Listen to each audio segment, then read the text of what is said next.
موسیٰ علیہ الصلوۃ والسلام سے ایک دفعہ قوم نے پوچھا، بنی اسرائیل نے، کہ اس وقت زمین میں سب سے بڑا عالم کون ہے؟ حضرت موسیٰ نے فرمایا انا، کون؟ میں۔ جواب بالکل درست تھا، کیونکہ پیغمبر سے بڑا دنیا میں اس وقت کوئی بھی نہیں ہوتا، لیکن اللہ کو یہ انداز پسند نہیں آیا۔ اللہ نے چاہا کہ حضرت موسیٰ کو چاہیے تھا کہ علم کی نسبت کس کی طرف کرتے؟ اللہ، کہ سب سے بڑا اللہ ہے، اور نسبت اس کی طرف کرتے کہ اس نے مجھے بنایا ایسا۔ یہ جو انا کا لفظ ہے، انا، یہ اللہ کو بس۔ پیغمبروں کی تو چھوٹی چھوٹی باتیں بھی بہت بڑی ہوتی ہیں نا۔ تو اللہ تعالیٰ نے حضرت موسیٰ سے کہا کہ اے موسیٰ، ہم نے آپ کو بہت سے ایسے علم نہیں دیے جو بعض دوسروں کو علم دیے، تو آپ جاؤ فلاں علاقے میں، وہاں ایک میرا بندہ ہے خضر، اس سے ملو، اس کے پاس ایسے علوم ہیں جو آپ کے پاس نہیں ہے۔ حضرت موسیٰ علیہ السلام نے اپنا خادم لیا اور بوریا بستر باندھا، سفر پہ نکل گئے۔ چلو بھئی، اللہ نے کہا فلاں وہ اتنی دور علاقے میں، اور اللہ نے یہ بھی بتایا کہ اس کی علامت یہ ہے کہ آپ کی وہ ہے نا کھانا، اس میں مچھلی کی جو مچھلی ہے نا، وہ مچھلی بن کے سمندر میں چلی جائے گی، ایک عجیب معجزہ ظاہر ہوگا۔ تو یہی وہ مقام ہے جہاں پر خضر علیہ السلام ہوں گے۔ حضرت موسیٰ چلتے چلتے چلتے چلتے تھک گئے، خادم کو بتایا بھائی یہ اس طرح جہاں ہوگا بتا دینا۔ وہ مچھلی نکل کے گئی اندر، خادم بھول گیا، پھر آگے جا رہے ہیں تو مجمع البحرین، ایسی جگہ پر جہاں دو سمندر آپس میں ملتے ہیں۔ آج تو انٹرنیٹ پہ نظر آتا ہے، اللہ نے اس قدرت کا قرآن میں 2-3 مقامات پہ ذکر کیا۔ مرج البحرین یلتقیان بینہما برزخ لا یبغیان، فرمایا ہم نے کڑوے پانی اور میٹھے پانی کو ایک ساتھ چلایا ہے، کوئی درمیان میں دیوار نہیں ہے، لیکن پھر بھی ہم نے دونوں میں ایسا پردہ حائل کر دیا ہے، لا یبغیان، کہ یہ دونوں پانی ایک دوسرے میں داخل نہیں ہوتے۔ تو مجمع البحرین یا تو یہ مراد ہے، یا ممکن ہے کوئی اور مجمع البحرین ہو، واللہ عالم، مجھے اس کی پوری تحقیق نہیں ہے، کوئی اور سمندر ہو جس کو مجمع البحرین کہا جاتا ہے، واللہ عالم۔ تو جب پہنچے وہاں پر، مچھلی تو نکل کے چلی گئی، اس کے بعد بھی آگے چلے گئے، ان کو پتہ نہیں چلا۔ اس کے بعد حضرت موسیٰ علیہ السلام تھک کے چور ہو گئے اور اپنے خادم سے کہنے لگے آتنا غداءنا، لا بھائی صبح کا کھانا لیا۔ صبح کا کھانا اس زمانے میں 10-11 بجے ہوتا تھا، ناشتے کا تصور نہیں تھا، بھائی کھانا لیا۔ تو انہوں نے کہا کھانا تو وہ مچھلی جو تھی نا، جو کھانی تھی وہ تو کڑک سمندر میں پیچھے، یہ تو میں اپنی تعبیرات کر رہا ہوں نا۔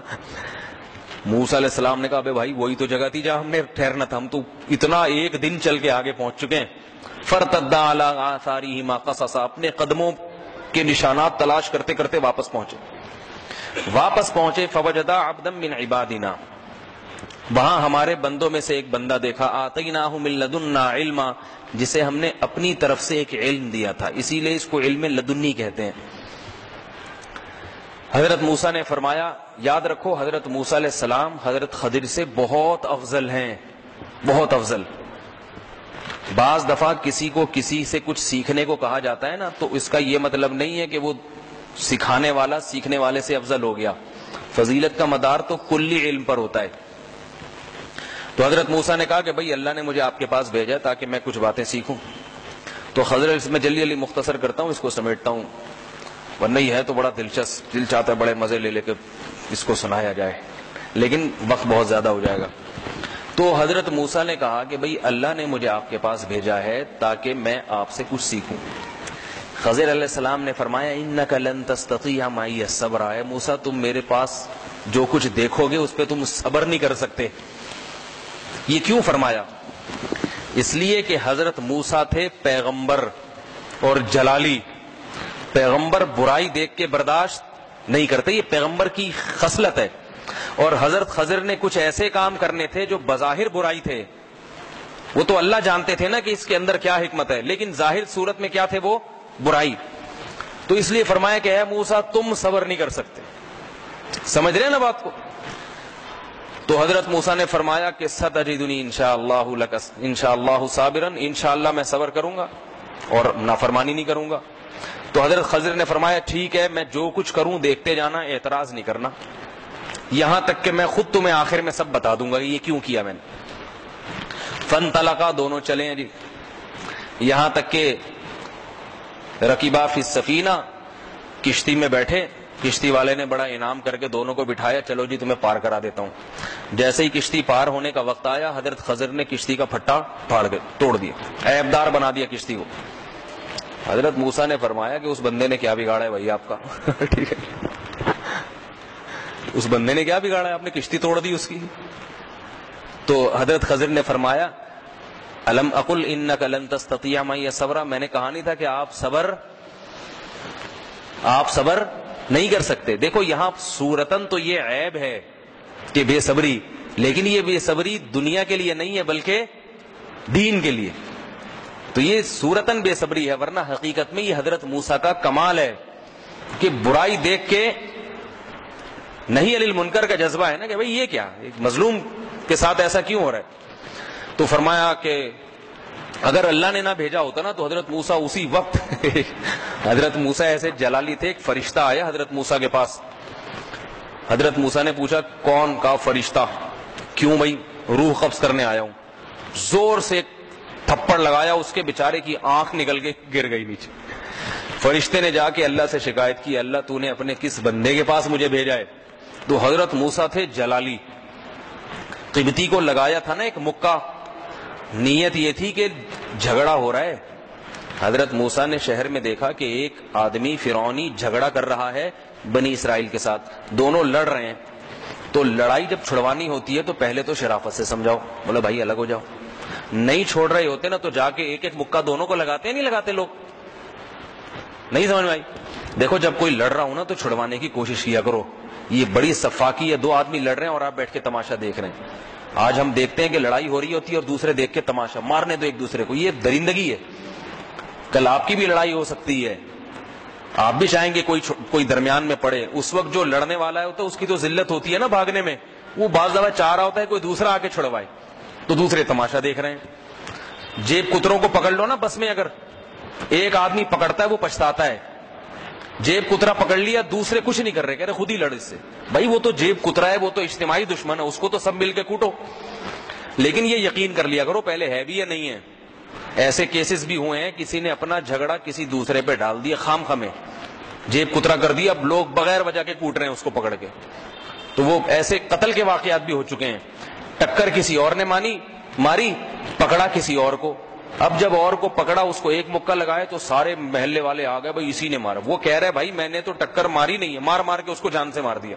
ایسے بھی واقعات ہوتے ہیں. تو پہلے یقین کر لو کہ یہ مجرم ہے بھی یا نہیں ہے. تو حضرت موسیٰ علیہ السلام نے فرمایا بھئی آپ نے کیا کیا ہے. ہاں, تو حضرت موسیٰ نے, وہ جو قبطی لڑ رہے تھے نا, حضرت موسیٰ نے چھڑوانے کے لیے ایک مکہ لگایا تھا اس کو کہ یہ لڑائی چھوڑے.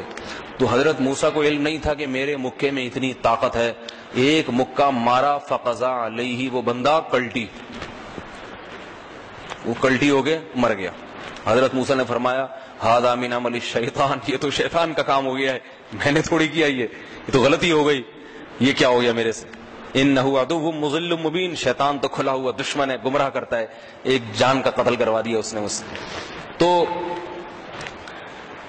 حضرت موسیٰ علیہ السلام نے کہا کہ یہ آپ نے کیا کیا. تو انہوں نے کہا میں نے کہا تھا کہ آپ صبر نہیں کر سکتے. حضرت موسیٰ نے فرمایا لا تؤاخذنی بما نسیت, دیکھو بھول چوک پہ انسان کو پکڑا نہیں جاتا, بھولے سے میں نے ایسا کیا ہے. چلو بھی ٹھیک ہے. اب آگے گئے ہیں, اذا لقیا غلامن, ایک نوجوان لڑکا آ رہا ہے آرام سے. حضرت خضر نے اس کو پکڑا, مار کے پھینک دیا, قتل کر دیا. حضرت موسیٰ نے فرمایا قتلت نفسا زکیۃ بغیر نفس, ایک پاکیزہ نفس کو جس نے کسی کو قتل بھی نہیں کیا, بلا وجہ آپ نے اس کو جان سے مار دیا. حضرت موسیٰ نے فرمایا الم اقل لک انک لن تستطیع معی صبرا, میں نے کہا نہیں تھا کہ اے موسیٰ تم صبر نہیں کر سکتے میرے ساتھ. حضرت موسیٰ کو فوراً یاد آیا بھئی یہ کیا غلطی ہو گئی. فرمایا ان سألتک عن شیء بعدها فلا تصاحبنی, دیکھو اب میں اپنی سزا خود ہی تجویز کرتا ہوں کہ اب اگر میں تم سے سوال کر لوں تو میری سزا یہ ہے کہ آپ مجھے الگ کر دیں اور مجھے اپنے ساتھ لے کے نہ جائیں. بھئی ٹھیک ہے, یہ ایگریمنٹ ہو گیا. اب نہیں. اب جب آگے گئے ہیں, ایک بستی میں ٹھہرے, بستی والوں سے گزارش کی کہ بھائی ہم مسافر لوگ ہیں, کچھ کھانے پانی کا کچھ انتظام ہو جائے. بستی والے تھے کنجوس, نہیں بھائی زیادتی کی. انہوں نے کہا نہیں نہیں, مسافروں کو ہم ٹھکانہ نہیں دیتے. وہاں سے نکلنے لگے تو دیکھا ان بستی میں ایک دیوار ہے, گرنے والی ہے. حضرت خضر نے جا کے اس کو سیدھا کر دیا تاکہ اس بستی کی دیوار خراب نہ ہو. تو حضرت موسیٰ نے فرمایا کہ جن کے ساتھ جن کا کوئی قصور نہیں تھا اس پہ تو زیادتی، اور جن کم بختوں نے یہ حساب کیا ہے ان کی دیواریں سیدھی ہو رہی ہیں. تو حضرت خضر نے فرمایا ھذا فراق بینی و بینک، اے موسیٰ اب تیرے اور میرے درمیان علیحدگی. حدیث میں آتا ہے اللہ موسیٰ پہ رحم کرے، اگر صبر کر لیتے اور بہت ساری باتیں ہمارے سامنے آ جاتی. آپ صلی اللہ علیہ وسلم نے فرمایا اللہ موسیٰ پہ رحم کرے، تھوڑی دیر خاموش رہ جاتے تو اور بہت ساری باتیں ہمارے سامنے آ جاتی، واقعات آ جاتے. لیکن انہوں نے کہا کہ اے موسیٰ ھذا فراق بینی و بینک، الگ چلو بھائی. پھر فرمایا کہ اب میں تمہیں بتاتا ہوں ایسا کیوں ہوا. کہا کہ وہ جو کشتی جس کو میں نے توڑا تھا، عیب دار بنایا تھا، اگر اس کو عیب دار نہ بناتا تو آگے بادشاہ تھا وہ صحیح سالم کشتیوں کو ضبط کر لیتا تھا، وہ اس کی کشتی ضبط کر لیتا. وہ جب دیکھے گا نا کہ پھٹا ٹوٹا ہوا ہے اس کی کشتی چھوڑ دے گا، تو یہ میں نے اس پر احسان کیا ہے، ظلم نہیں کیا. احسان ظلم سے بچنے کے لیے ایسا کیا ہے. اور یہ مجھے کس نے خبر دی؟ اللہ نے، کہ ایسے بادشاہ ایسا کرے گا. پھر یعنی یہ بھی بتا رہے ہیں کہ میں عالم الغیب نہیں ہوں، یہ خبر کون دے رہا ہے مجھے؟ اللہ دے رہا ہے. پھر یہ جو میں نے نوجوان لڑکے کو خبر دی، کو قتل کیا، تو اللہ تعالیٰ کے علم میں یہ بات تھی کہ یہ نوجوان اپنے نیک صالح والدین کا باغی بنے گا، ان کو ستائے گا. اللہ کے علم میں تھی، تو اللہ کے حکم سے میں نے اس کو قتل کر دیا. اس کے بدلے میں اللہ ان والدین کو دوسرا نیک بچہ دے گا جو ان کا فرمانبردار اور صالح بنے. سمجھ میں آ رہی ہے بات؟ تو اس سے پتہ چلتا ہے کہ بعض دفعہ کسی بچے کی موت میں ہی بہتری ہوتی ہے، یہ اللہ کے علم میں ہوتا ہے. تیسرا کیا ہے؟ کہا کہ یہ جو جس کی دیوار میں نے سیدھی کر دی ہے تو وہ سیدھی اس لیے کی ہے کہ یہ دیوار دو یتیم بچوں کی ہے، اور اس دیوار کے نیچے ان یتیم بچوں کے والد نے خزانہ دفن کیا ہوا ہے. سمجھ رہے بات کو؟ اور وکانا ابوہما صالحا، اور ان دونوں بچوں کا باپ نیک آدمی تھا. تو اللہ چاہتے ہیں کہ اس نیک آدمی کی اولاد ضائع نہ ہو. اگر یہ دیوار گر جاتی، نیچے سے خزانہ ظاہر ہو جاتا، یہ سارے محلے والے اس خزانے پہ قبضہ کر لیتے. تو اللہ نے چاہا کہ یہ دونوں بچے بالغ ہو جائیں، پھر زمین کھود کے اپنے باپ کی وراثت لے لیں اور مالدار بن جائیں. تو اس سے کیا پتہ چلتا ہے کہ دیکھو اگر باپ نیک ہو تو اللہ اس کی اولادوں کا خیال غیب سے کرتے کہ نہیں کرتے؟ کیونکہ الفاظ کیا ہیں؟ وکانا ابوہما صالحا، ان کے والد کیا تھے؟ نیک آدمی تھے. تو نیکی کی وجہ سے اللہ نے ان کے خزانوں کی حفاظت کی. پھر فرمانے لگے ذالک تأویل ما لم تستطع علیہ صبرا، یہ ہے وہ جس پر آپ کو صبر نہیں ہوا. تو یہاں ایک جہالت کی بات بتاؤں. بعض لوگ کہتے ہیں کہ یہ جو ہے نا اس کو علم لدنی وہ نا آتیناہ من لدنا علما، اللہ نے اپنی طرف سے لیا تھا. تو آج بھی بہت سے صوفی ہیں وہ کہتے ہیں یہ جو ہم بات کر رہے ہیں نا، اب دیکھو حضرت خضر کا یہ عمل بظاہر شریعت کے خلاف تھا نا، بندہ مار دیا، لیکن کیوں مارا؟ علم لدنی، اللہ نے علم دیا تھا کہ بھئی یہ بچہ کیا بنے گا بڑے ہو کر؟ باغی. تو بعض لوگ کہتے ہیں کہ ہم بھی اگر نماز نہ پڑھیں یا کوئی خلاف شریعت کام کریں تو ایک تو مفتی ہے جو فتویٰ دے گا، جیسے حضرت موسیٰ علیہ السلام کہہ رہے تھے نا، وہ تو فتویٰ دے رہے تھے یہ حرام یہ حلال، تو یہ تو شریعت کا علم ہے جو مفتیوں کو ہوتا ہے. لیکن ایک ہے طریقت کا علم جو کس کو ہوتا ہے؟ حضرت خضر کے پاس تھا، وہ صوفیوں کے پاس آیا ہے. تو صوفیوں کی اور باتیں ہوتی ہیں، مفتیوں کی اور ہوتی ہیں. لہذا صوفی لوگ اگر کوئی الٹی سیدھی باتیں بھی کریں تو سمجھ لو کہ یہ علم لدنی ہے. تو یاد رکھو یہ علم ٹوپی ڈرامہ ہے. یہ کیا علم ہے؟ سمجھ رہے ہو بات کو؟ کوئی صوفی شریعت کے خلاف بات کرے نا اور کہے کہ میں کیا کر رہا ہوں، یہ علم ہے، میں نماز نہیں پڑھ رہا، کیوں بھائی؟ لدنی ہے بھائی. کیوں نہیں پڑھ رہا بھائی؟ تو جماعت سے مسجد میں کیوں نہیں آ رہا؟ یار علم لدنی ہے، مجھے اوپر سے اشارے ملتے ہیں کہ نہیں یہاں نہیں، ڈائریکٹ بیت اللہ میں جا کے پڑھو نماز. تو ایسا علم حضرت خضر علیہ الصلوۃ والسلام پر تو اللہ کی طرف سے وحی تھی یقینی، اس پر تو حجت قائم ہے. آج کوئی بھی ایسا نہیں ہے جو یہ دعویٰ کرے مجھے اللہ کی طرف سے یقینی علم ہے. زیادہ زیادہ الہام ہو سکتا ہے کسی کو، اور الہام قطعی چیز نہیں ہے، ظنی چیز ہے. ظنی سمجھتے ہو، غالب گمان کی حد تک ہے، یقینی نہیں ہے. جبکہ شریعت نے کسی چیز کو حلال یا حرام کہہ دیا وہ قطعی اور یقینی ہے.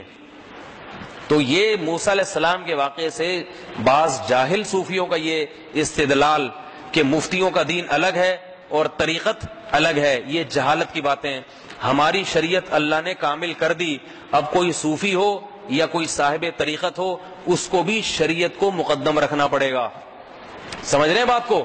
اور وہی علم جو حضرت موسیٰ کے پاس تھا اسی علم کو فالو کرنا پڑے گا اس کو. اور یہ بھی یاد رکھیں، بعض لوگوں نے اس سے یہ نتیجہ نکالا ہے کہ خضر علیہ السلام جو تھے نا، جن کے پاس شریعت کا علم کم تھا، طریقت کا علم نکالتے ہیں. ورنہ تو طریقت جو ہے نا، جس کو تصوف کہتے ہیں، وہ شریعت سے الگ چیز ہی نہیں ہے، اسی شریعت کا ایک جزو ہے. وہ طریقت کہتے ہیں اپنے اندر اخلاص پیدا کرنا، دنیا کی محبت دل سے نکالنا، وہ تو شریعت ہی کا حکم ہے. لیکن ایک الگ سے پورا اس کا چیپٹر ہے تو اس کا ایک الگ نام دے دیا. تو اس سے بعض لوگ استدلال کرتے ہیں کہ حضرت خضر علیہ الصلوۃ والسلام کا مقام حضرت موسیٰ سے افضل تھا. یہ بھی غلط ہے. حضرت موسیٰ کلیم اللہ تھے. بعض دفعہ اللہ بس تنبیہ کے لیے کسی کو کسی کے پاس بھیج سکتے ہیں. اب دیکھو، ایک مفتی صاحب ڈاکٹر کے پاس جاتے ہیں نا، میرا علاج کر دیں. اب کیا ڈاکٹر صاحب مفتی صاحب سے افضل ہو گئے؟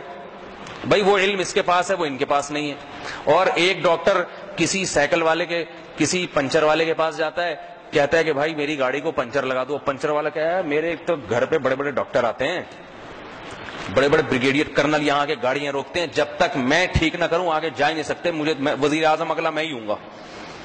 تو لوگ کہیں گے بھائی تو ٹھیک کیا کرتا ہے؟ پنچر لگاتا ہے نا، ہے بھائی. اور ڈاکٹر کس کے پنچر لگاتا ہے. تو کوئی کسی کا کسی جز میں محتاج ہو جائے تو اس کا مطلب یہ نہیں ہے کہ یہ اس سے افضل ہو گیا. ڈاکٹر کا مقام بہرحال ایک پنچر والے سے دنیا میں افضل ہے. آخرت میں تو سب برابر ہیں. آخرت میں تو وہ ہے جس میں تقوی ہے. یہ میں اس لیے کہہ رہا ہوں کہ زیادہ ڈاکٹر بھی پھیلنے کی کوشش نہ کریں، تکبر نہ ان میں. سمجھ آئیے نا بات؟ ممکن ہے ایک پنچر والا جو بیچارہ رات کو لے کے سائیکلوں کے پنچر لگاتا ہے، قیامت میں زیادہ اونچا مقام ہو، اور ڈاکٹر صاحب بیچارے جو ہے نا وہ پھنسے ہوئے ہوں. تو آخرت کا مدار تو کس پر ہے؟ تقوی پر. لیکن دنیا میں کس کو افضل سمجھا جاتا ہے؟ بھائی ڈاکٹر صاحب ہے، اگرچہ وہ اس کے محتاج ہوں. بعض دفعہ تو ڈاکٹر لوگ حکیموں کی دوائیں کھا رہے ہوتے ہیں. ایک سرجن کو میں نے دیکھا، کیپٹن تھے آرمی میں، بہت بڑے ڈاکٹر. ان کے پاس ایک آدمی گیا، اس نے کہا مجھے دل کا مرض ہے. اس نے ہومیوپیتھک دوا لکھی سرجن نے. اس نے کہا حضرت آپ تو ایلوپیتھک کے بڑے ماہر ڈاکٹر ہیں، آپ ہومیوپیتھک لکھ رہے ہیں. وہ ڈاکٹر تھا ایماندار. اس نے کہا اس میں ہومیوپیتھک کی دوا زیادہ اچھی ہے میرے علم میں.